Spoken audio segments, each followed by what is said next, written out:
Olá, amigos e amigas, começamos esse programa Debate Aberto, programa patrocinado pelo Sindicato dos Bancários, Sindicato da Construção Civil, Sindicato dos Têxteis, Metalúrgicos, ainda temos ainda o apoio aí dos demais sindicatos da nossa cidade.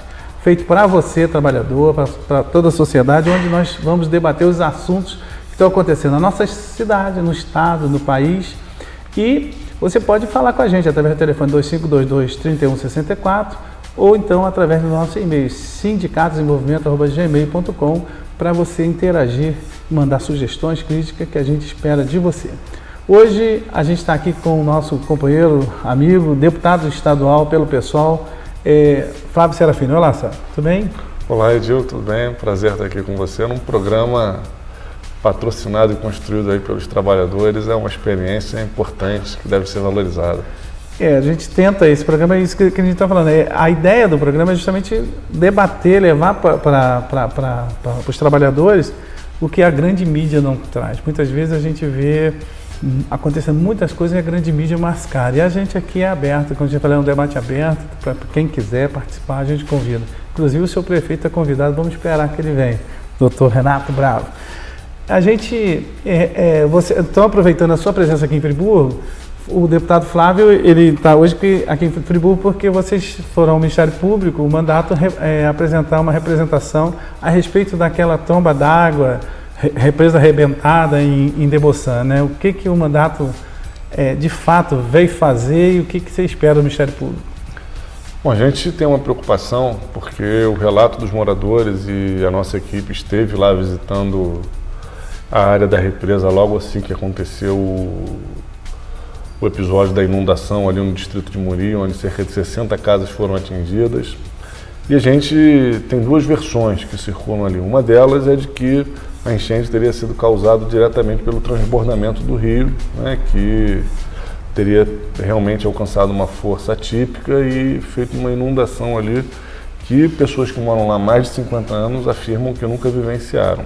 A outra é que o transbordamento do rio teria enchido a represa e que na represa, por conta de falta de manutenção e limpeza numa grade de proteção feita para segurar detritos, essa grade teria aumentado o represamento de água e depois estourado. E ao represar a água e estourar, fez com que o fluxo de água fosse muito mais forte e por isso ocasionasse essa inundação no patamar, né, que nunca antes tinha acontecido, levando à destruição de imóveis em diversas casas, destruição de imóveis, de veículos. Então o que a gente quer é que, em primeiro lugar, seja apurado, se constate exatamente o que gerou a inundação, né? Tem que ser feita uma investigação, a gente anexou fotos, vídeos, relatos, notas fiscais, registros de perdas, para dimensionar o problema e permitir que uma linha de investigação seja aberta para que a gente tenha medidas necessárias para que não se repita esse episódio.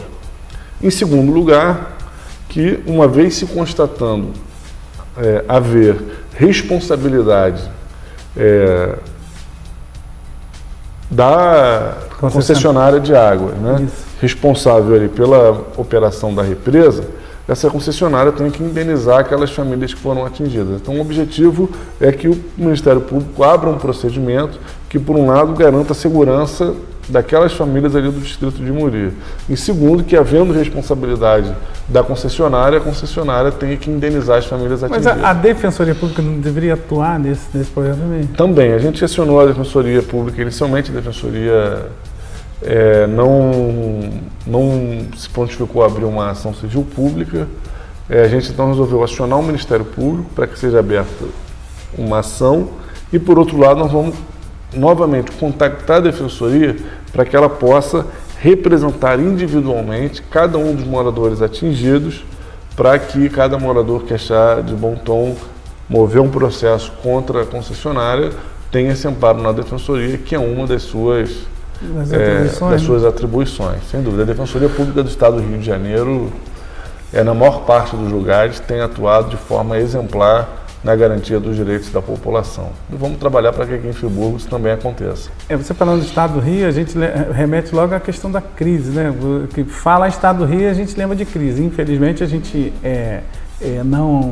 não estamos vivendo um momento muito agradável no estado do Rio, seja em diversos setores, segmentos, e a própria, eu estava lá na Defensoria agora, no Ministério Público, fui lá acompanhar contigo, não tinha copo para as pessoas tomarem água. O cara falou assim, eu quero tomar água, tem água e não tem copo aqui para você ter. Você vê, o cara é a crise, isso é uma falta de respeito, né? E aí eu digo, você como deputado, como que você avalia, vamos ampliar nosso leque, assim, você está nessa questão de Friburgo, que a gente vai, eu vou no final, quero até te fazer uns questionamentos sobre Friburgo, mas essa situação do estado do Rio, você como deputado, passar às vezes que aqui na mídia local a gente não tem uma dimensão de fato de qual é essa crise, o tamanho dessa crise e quem são os responsáveis por essa crise. A crise no estado é muito grande, né? Isso é real. A gente teve uma queda de receita do Estado ao redor de 20%. Né? A gente estava projetando um orçamento ao redor de 80 bilhões e caiu para ao redor de 60 bilhões. Isso se deu especialmente porque houve uma queda na arrecadação muito grande. Essa queda na arrecadação está ligada especialmente à queda na arrecadação com o ICMS, que é o principal imposto que gera receita no Estado. Por que teve essa queda? Primeiro, por uma queda da atividade econômica. O Estado do Rio de Janeiro entrou num ciclo de depressão econômica. Isso está relacionado à nossa crise nacional, isso está relacionado ao fim de um ciclo de muito investimento e especulação ao redor do calendário dos Jogos Olímpicos, da Copa do Mundo, mas também está relacionada a uma série de medidas que o governo Cabral e Pezão foram tomando que agravaram a situação. Primeiro, isenções fiscais sem critério. A estimativa feita pelo próprio Tribunal de Contas do Estado é que nos últimos 10 anos do governo Cabral e Pezão se abriu mão em receitas de cerca de 160 bilhões de reais. Isso é um dinheiro que, quando a economia do Estado estava crescendo e o orçamento estava crescendo, a falta desse dinheiro não aparecia de forma tão clara. É verdade. Mas quando a economia começou a cair, começou a se sentir falta de receita, se viu que estava se praticando uma loucura e completamente sem critério.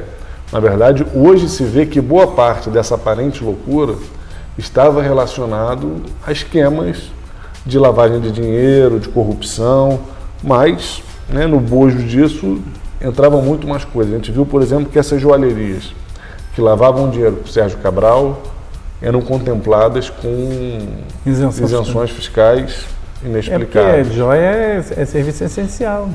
A gente tinha, por exemplo, isenção fiscal sobre termas, serviços de massagens, alguns restaurantes, as cervejarias que atuam no estado do Rio de Janeiro com isenções fiscais bilionárias e, ao mesmo tempo, são as maiores financiadoras eleitorais de Cabral, Pezão e todo o PMDB, ou seja, tinha ali uma relação promíscua entre público e privado que levou que ao longo de 10 anos o Estado do Rio de Janeiro abrisse mão de 160 bilhões de reais em receita.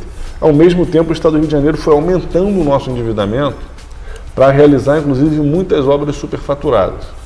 O maior exemplo é a obra do Maracanã. Só ali se estima que possa ter quase 500 milhões de superfaturamento. A linha 4 do metrô. Outras obras que foram realizadas nesse período que levaram com que o limite do endividamento do Estado chegasse ao máximo.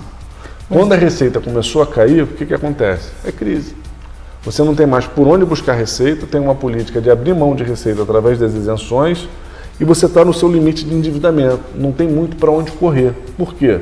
Se começou a ter queda de receita, queda da atividade econômica, o governo pode, por exemplo, pegar um empréstimo para realizar uma obra de infraestrutura que contrate força de trabalho, que movimente a economia e tente reverter o ciclo depressivo através desse tipo de iniciativa.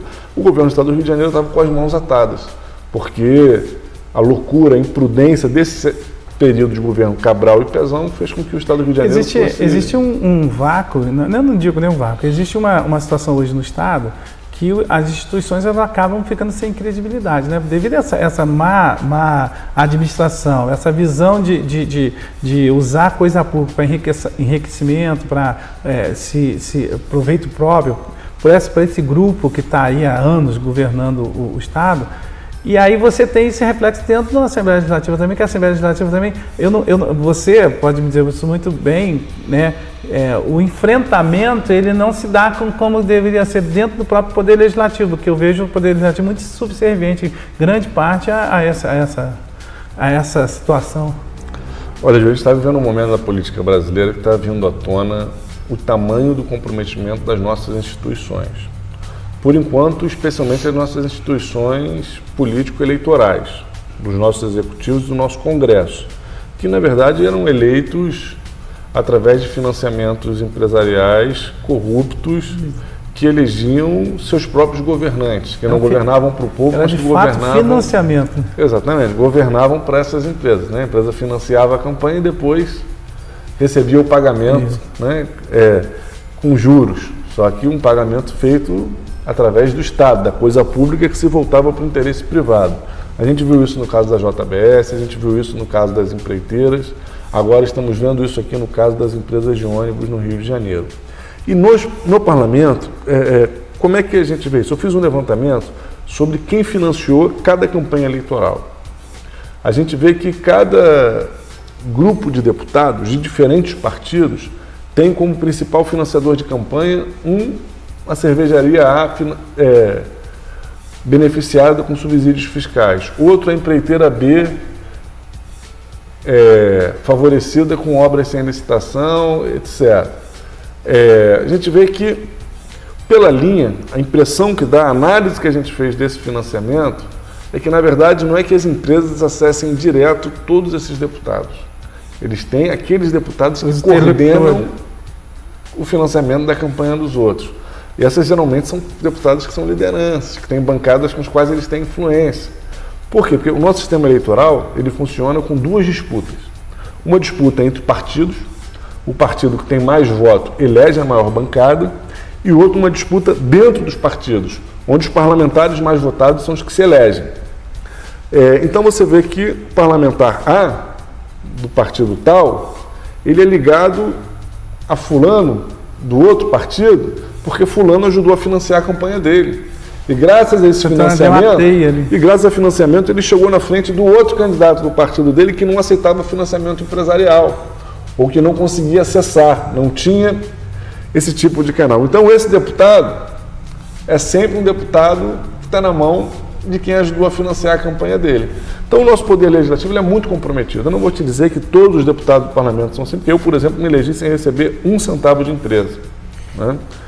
A bancada do pessoal hoje, todo partido tem a posição de não aceitar financiamento empresarial já desde a última eleição. Mas antes disso, né, antes de estar proibido no Brasil o financiamento empresarial, isso comprometia, vou te dizer, eu ousaria chutar aqui uma estatística, mas assim, cerca de 80% do parlamento. Aí não há possibilidade de autonomia, de independência? Não. É claro que quando o grupo que está no poder começa a viver um processo de apodrecimento, de putrefação, de perda de capacidade de ter estabilidade política, econômica, mesmo esses deputados que foram financiados por gente do núcleo central desse grupo, começam a querer se desgrudar para buscar sobrevivência eleitoral.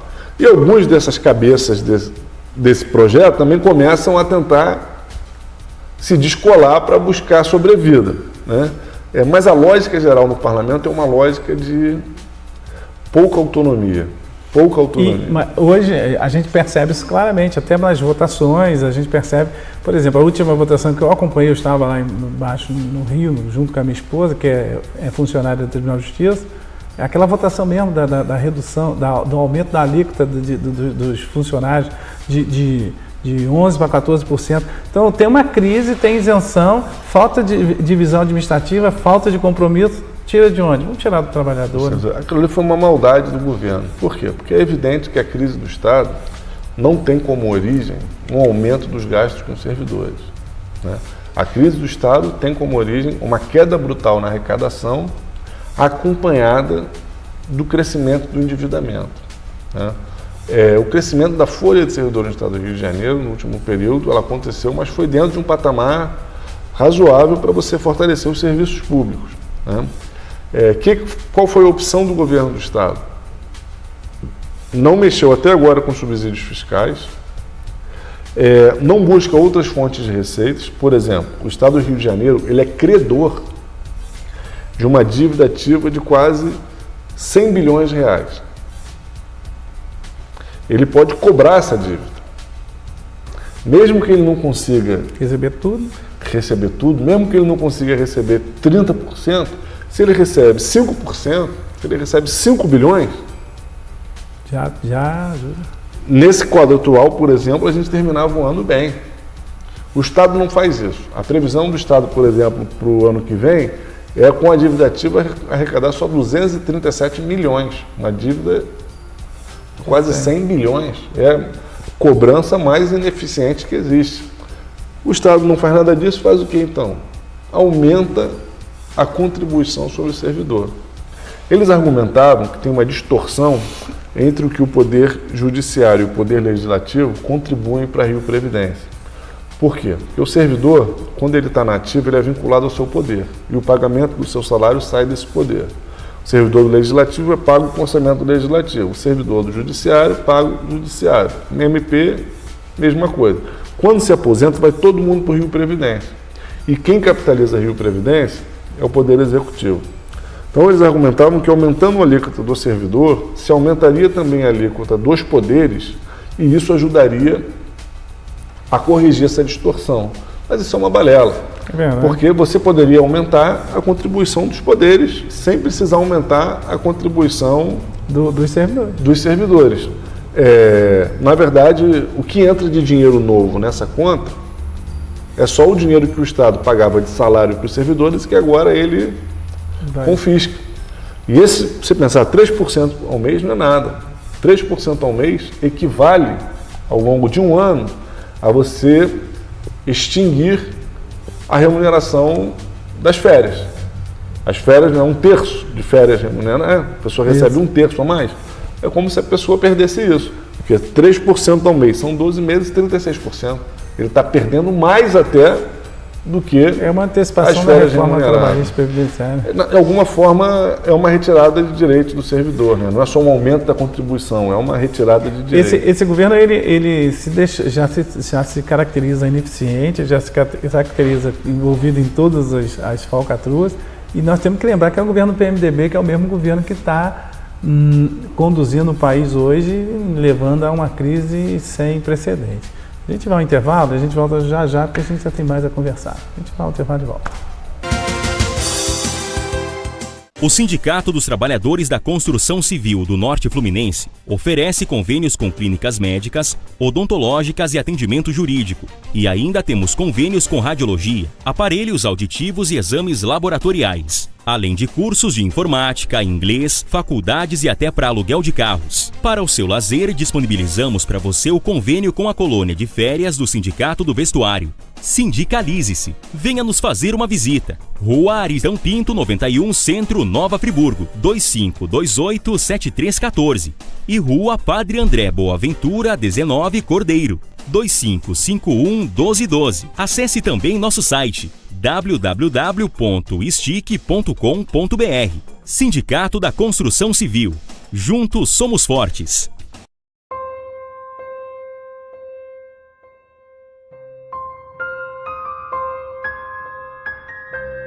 Todos os dias tem alguma notícia por aí sobre a reforma da Previdência. Mas será que todo mundo está realmente ligado, ou melhor, está bem informado sobre os perigos que a PEC 287 pode representar? A proposta coloca em risco muitos direitos. Para começar, aumenta a idade mínima para aposentadoria para 65 anos de idade, tanto para homens quanto para as mulheres. E as perdas não param por aí. O tempo mínimo de contribuição para a Previdência passa dos 15 para os 25 anos. Só que contribuir o tempo mínimo não garante o recebimento completo do benefício. A contribuição de 25 anos dá direito a apenas 76% do benefício. Para conseguir receber o valor integral, os trabalhadores deverão contribuir, no mínimo, 49 anos. E para se aposentar integralmente com 65 anos e receber 100% da aposentadoria, o trabalhador deverá pagar o INSS a partir dos 16 anos de idade. Isso mesmo, a partir dos 16 anos de idade. são muitos outros pontos prejudiciais. A pensão por morte, por exemplo, benefício para quem perde o esposo ou a esposa, também vai mudar se a PEC 287 passar em Brasília. O valor da pensão não será mais integral, caindo para 60% do valor, mais 10% para cada dependente. Também não será mais possível receber junto à pensão e à aposentadoria. Vai ser necessário escolher entre um dos dois. Mas será que pode ficar ainda pior? Pior é que pode. A proposta prevê que a idade mínima de 65 anos pode ser ampliada e pode ter mudanças na regra sem precisar nem votação no Congresso se houver aumento na expectativa de vida da população. A reforma da Previdência ainda depende de aprovação no Congresso Nacional. É possível virar este jogo, mas a mobilização de cada cidadã e cada cidadão, neste momento, é fundamental. Diga não à reforma da Previdência.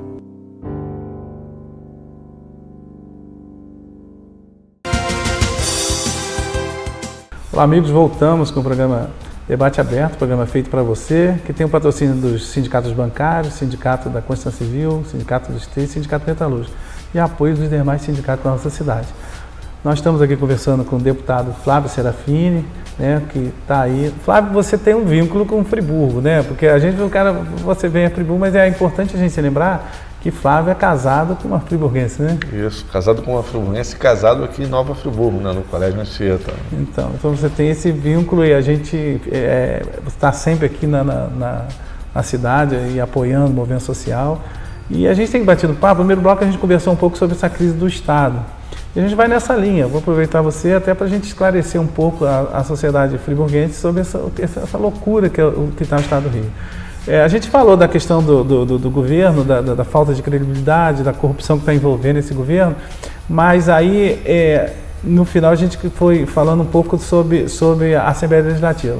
Tem um fato novo que o presidente pede afastamento agora, né? O presidente Pisciani, ele pediu afastamento da Assembleia Legislativa, alegando um problema de saúde. No dia da votação, a saúde dele melhorou, ele voltou lá para... Exatamente. Faz uns 2 ou 3 meses já que o Jorge Pisciani descobriu que está com câncer e iniciou um tratamento. Só que ele não se licenciou. A gente ficou até numa situação muito difícil, porque é uma pessoa com problema de saúde grave, mas que ao mesmo tempo não sai de um cargo que lhe dá uma série de prerrogativas fundamentais para o Estado do Rio de Janeiro. Por exemplo, a gente entrou com um pedido de CPI. Ele publicou a CPI com uma forma, com um número de membros diferentes do que é previsto no regimento, para que a minoria que conseguiu a CPI possa ter uma representação, né, razoável na CPI, pelo menos. A composição é proporcional, mas quem pede tem a presidência e tem a prerrogativa de indicar mais um membro. Ele, por exemplo, nos tirou o direito de indicar esse membro, diminuindo a representação que a gente teria na CPI para investigar justamente as isenções fiscais. E aí ele se afasta, para de ir à Assembleia, mas não formaliza o seu licenciamento, a sua licença de saúde.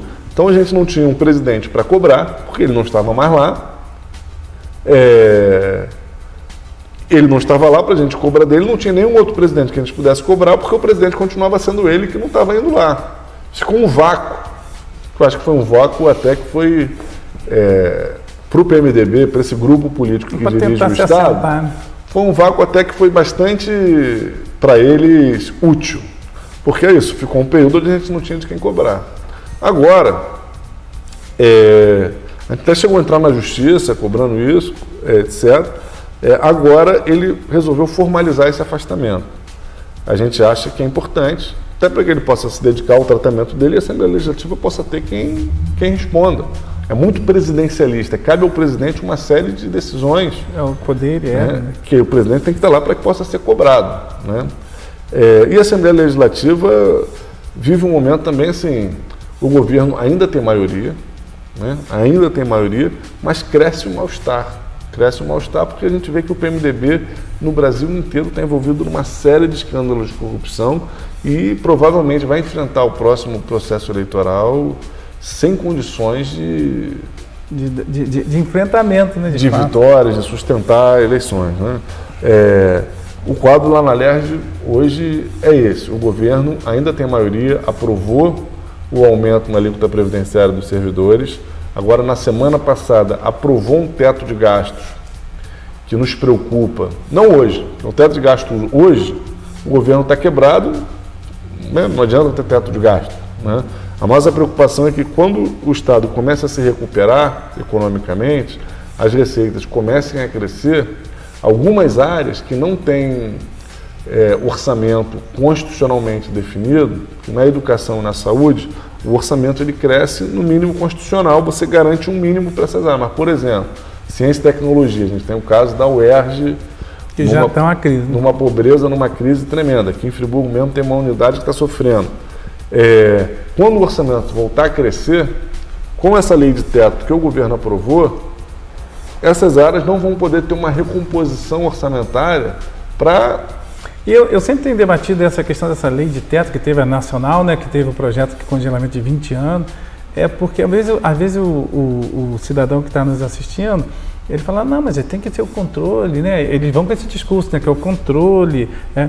Mas aí esquece que é infraestrutura, que isso que você está colocando, a infraestrutura, segurança, porque a educação e a saúde você não tem mais ou menos, mas essas outras áreas que são hoje no Estado do Rio, que é um negócio muito sério, que é a parte da segurança, a parte da infraestrutura, a gente já vem, nós estamos discutindo mesmo essa situação da água de Nova Friburgo, das estradas, a situação dos próprios prédios do Estado estão acabando. Não, e é hipócrita esse controle, porque já existe uma legislação. O governante não pode sair gastando a sua mercê. A lei de responsabilidade já cria uma série de mecanismos, né? E não só a lei de responsabilidade, mas existe toda uma legislação no Brasil que prevê o controle orçamentário. O que essas legislações prevêem é que o governo gaste muito menos do que arrecada. Não é que ele não vai poder gastar o máximo que arrecada. O governo já gasta menos do que arrecada, porque uma parte do que ele arrecada já vai necessariamente destinado para dívida. O que essas legislações prevêem é que mesmo que o governo esteja com as contas equilibradas e pagando a dívida naquilo que ele se propõe, ele tem que aumentar a quantidade de dinheiro que ele vai destinar para a dívida. No governo federal, hoje, o que o governo destina para a dívida já é mais ou menos ao redor de 45% do orçamento.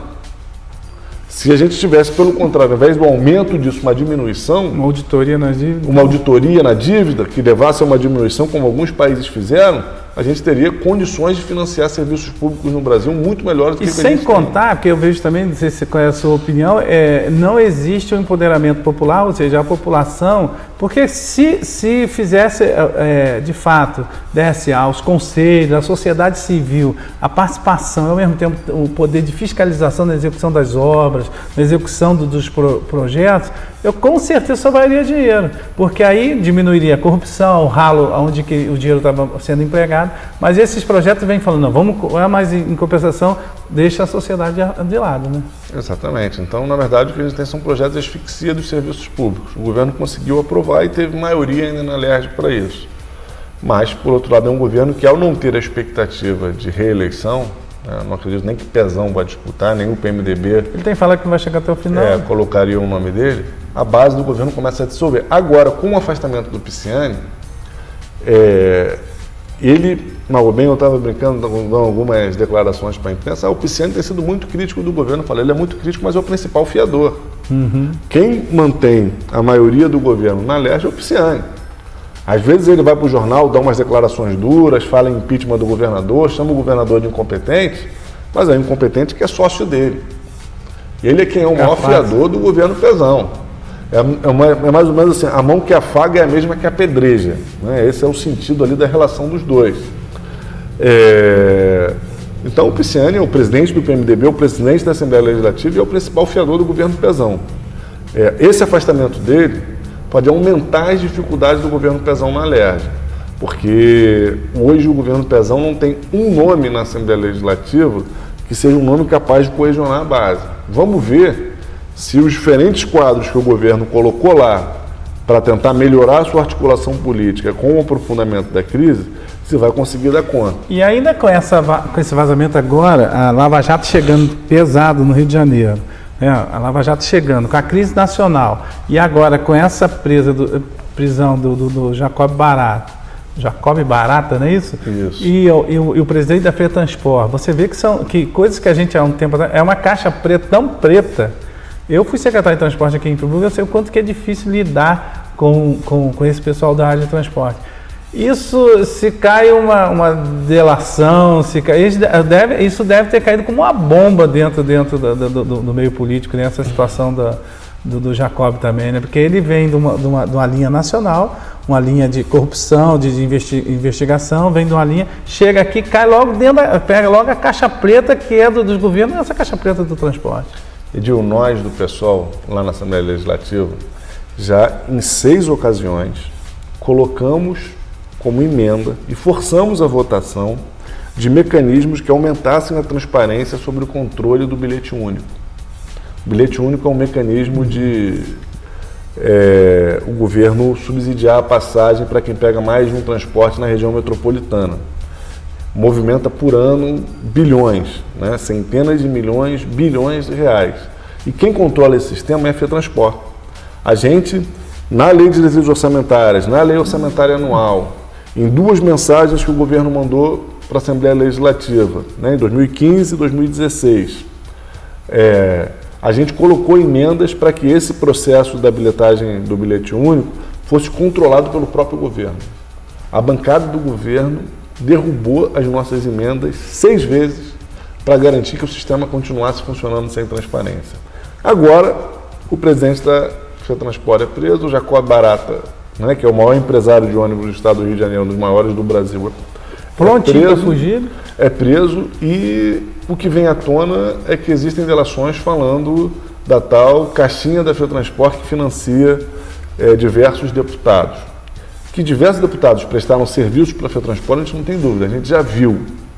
Votaram contra medidas de transparência no sistema de financiamento, né, do bilhete único.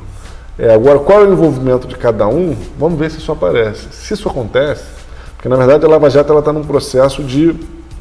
está descendo. Continua pegando Michel Temer, que está lá envolvido em diversos casos, todos os seus principais assessores, 9 dos seus ministros, mas ela está chegando nos estados. O estado do Rio de Janeiro é exemplar. Sérgio Cabral já responde a 13 processos. Se ela começa a chegar nos deputados... Aí vai ficar... Aí a coisa... Porque a nossa avaliação é que o número de parlamentares envolvidos nesses esquemas deve ser muito grande. Porque se você vê, agora recentemente o Tribunal de Contas do Estado, ele dá uma nota dizendo que, recomendando às prefeituras que abaixem o preço da passagem, porque as passagens estão caras. Então parece ser uma cadeia, parece que isso tem tudo uma coisa vinculada com a outra.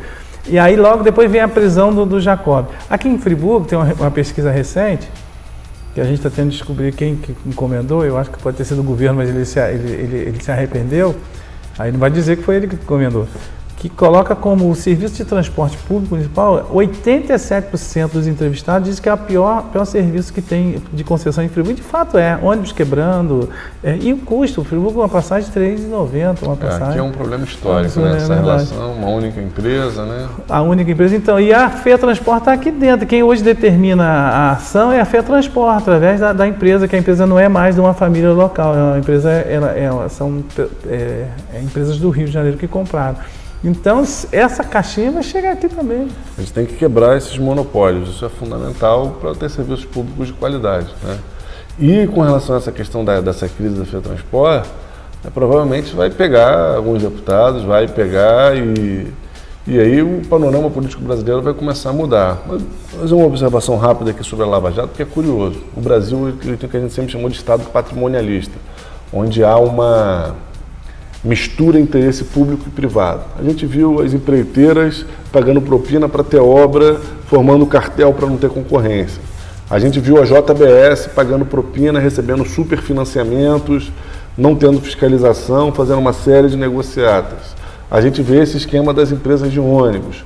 A gente vê em cada local onde você tem essa relação de público e privado, o público, ao invés de ter uma relação de independência, fiscalização com o privado, tendo uma relação promíscua, né, onde o próprio privado, muitas vezes, é quem submete o público, estabelece os termos dessa relação. Inclusive, estabelece todas as regras. A Lava Jato, de alguma forma, ela está confrontando isso que a gente chama de Estado patrimonialista. Um Estado que é controlado por grandes grupos econômicos ao invés de servir ao interesse público. Ele serve ao interesse de poucos e grandes grupos econômicos. Só que a Lava Jato está fazendo isso passando por cima de direitos constitucionais, de direitos individuais, fazendo investigação com mecanismos que são mecanismos autoritários, conduções coercitivas desnecessárias, prisões preventivas também desnecessárias. Ou seja, a gente está vivendo um conflito entre uma força e um modelo de Estado extremamente corrupto e inoperante, que é o modelo do Estado patrimonialista, que o PMDB é o seu principal representante político, mas que o PSDB está mais que envolvido, o PT se deixou envolver, como mais que público, por uma outra força política que vem do judiciário, que também é uma força política que tem muitos traços autoritários. Muita. Ou o povo vai para a rua, se organiza, exige novas eleições, exige a reforma das nossas instituições políticas e jurídicas, porque até agora não apareceu o comprometimento do judiciário, mas mais uma vez aqui no caso do Rio de Janeiro, como é que Cabral roubou tudo isso e ninguém sabia? Eu trabalhei, por exemplo, com o deputado Marcelo Freixo. Quantas representações a gente fez ao Ministério Público do Estado, por exemplo, denunciando que o escritório de advocacia da esposa do Cabral representava as concessionárias públicas do Estado do Rio de Janeiro. E o Ministério Público do Estado arquivou. Precisou o Ministério Público Federal chegar no Rio para que isso fosse investigado? Não, é verdade. E uma das coisas que mais me preocupa, não é que esse programa é patrocinado pelos sindicatos, mas me preocupa que, paralelo a esse estado de coisas, né, porque você tem um governo federal corrupto, envolvido em falcatruas, subserviente ao capital, totalmente subserviente ao sistema, podre, né, só falta uma pedrinha para ele cair. E do outro lado, propostas de reformas que afringem diretamente os direitos dos trabalhadores e tentando passar que existe uma normalidade constitucional, uma normalidade tanto no Brasil, no Estado, né? E isso nos preocupa, que nós precisamos de chamar a mobilização e a organização da sociedade contra isso, né? Edil, eu fui oposição a todos os governos do PT. O pessoal nunca apoiou, nunca indicou ministro, diferente do PMDB, do PP, do PSD, da maioria desses partidos que eram lá da boquinha com a Dilma e ficaram na boquinha com o Temer. Mas é evidente que o impeachment da Dilma tinha como objetivo acelerar essas reformas que retiram o direito dos trabalhadores por um lado e, por outro, tentar assegurar as investigações da Lava Jato. É por isso que cada vez que esse governo está mais acuado pela Lava Jato, como que ele responde? Acelerando as reformas. Agora, por exemplo, o governo está vendo a sua base se dissolver, o presidente foi denunciado por corrupção no Supremo Tribunal Federal. É a primeira vez na história do Brasil que isso acontece, um presidente no exercício do cargo denunciado pela Procuradoria-Geral da República. E qual é a preocupação principal do governo? Acelerar a reforma trabalhista no Senado. Para quê? Para não perder o apoio do grande capital. Uma parte do grande capital brasileiro está acuado também na Lava Jato. Mas aqueles que não estão querem essas reformas para tirar direitos dos trabalhadores e recuperarem sua taxa de lucro como? A partir da perda de direitos dos trabalhadores. Para a gente fechar aqui, que eu sei que o nosso tempo está acabando, reforma trabalhista faz o quê? Aumenta o ganho do patrão sobre o trabalhador. Aumenta a margem de ganho dele. Vai ter que pagar menos hora extra, porque vai poder controlar a carga horária do trabalhador de formas mais flexíveis. Vai poder diminuir gasto com o trabalhador com mais terceirização, vai poder botar a mulher grávida para trabalhar em condição insalubre, aumenta o ganho do patrão sobre o trabalhador. Reforma da Previdência faz o quê? Diminui o que o trabalhador ganha da Previdência, demorando mais para se aposentar, ao se aposentar ganhando salário menor. Quem paga a Previdência? Quem paga o salário, a aposentadoria, não é o patrão diretamente, é o Estado. Por que os patrões defendem isso? Porque ao diminuir o gasto da Previdência com o trabalhador, você aumenta a poupança pública disponível para que esse grande capital dispute em novos financiamentos, em novos privilégios, em novas facilitações, mesmo que às custas do empobrecimento do trabalhador, que se passa a reforma previdenciária do Temer, muitos trabalhadores no Brasil não vão conseguir se aposentar, vão ter que se tornar beneficiários, né, do benefício de prestação, né, por idade, não ganhar um salário mínimo, sem ter sequer 13º, nada. É a completa precarização da velhice, o empobrecimento dos nossos idosos. Quando, cara, geralmente você trabalha na perspectiva de se aposentar e na perspectiva de ter uma vida melhor no futuro. Hoje o governo trabalha na perspectiva de morra trabalhando, né? Essa é a questão. Flávio, infelizmente, nosso tempo ele é curto, mas a gente vai ter mais oportunidade de estar contigo aqui. Quando você estiver em Friburgo, só procurar a gente vai estar com o espaço sempre aberto.